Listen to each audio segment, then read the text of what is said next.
if we go back to business as usual, I would dare say that Ferguson would have been the tip of the iceberg of potentially what damning things could happen. The biggest thing that we saw happen after August 9th is that our community was completely polarized, and we were debating with one another. We were saying Michael Brown was right, Michael Brown was wrong, Darren Wilson was right, Darren Wilson was wrong, and that's it. There were just these two sides of the story, and no one was trying to understand each other's perspective. We were saying, I'm right, you're wrong, and that's an end of conversation.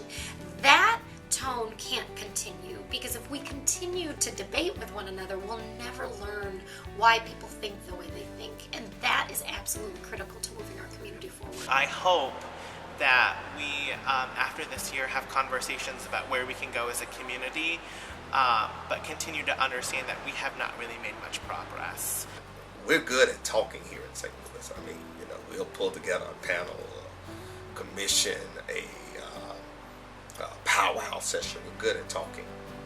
However, I think that until a person's heart is changed, it doesn't matter what laws you put in place, but until a person's heart, until a person's mindset is changed, you can have all the conversations, all the talks, all the different things, but that will not change or make a shift as far as how we relate to one another. You have to be able to understand why things are happening and the fact that race is at the heart of all of these things. And if you can't admit to that, then we can't change as a community. So I think that for people who have been ignorant to race relations in this community, they have to become more aware.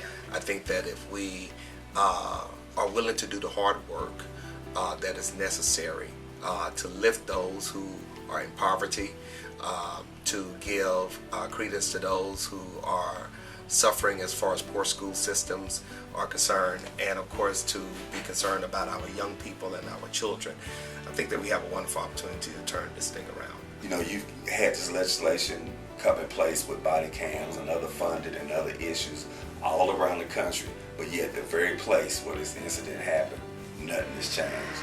And I think that in and of itself speaks volumes about St. Louis and where we at. We really need to look at why do we have over 90-some municipalities where you can go a fourth of a mile, you're in a new municipality with a new police, fire, mayoral system. They have their own set of rules, and it creates chaos as far as the region is concerned.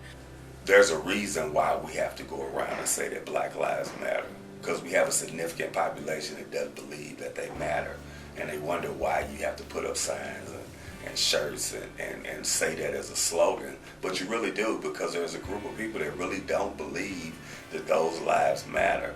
I'm very hopeful. I mean, I think actually what happened in St. Louis in terms of the protests were fantastic. I was very proud of the protest movement that happened in this city. And I'm glad that it's continuing and it's ongoing, and I hope for it to be amplified in general.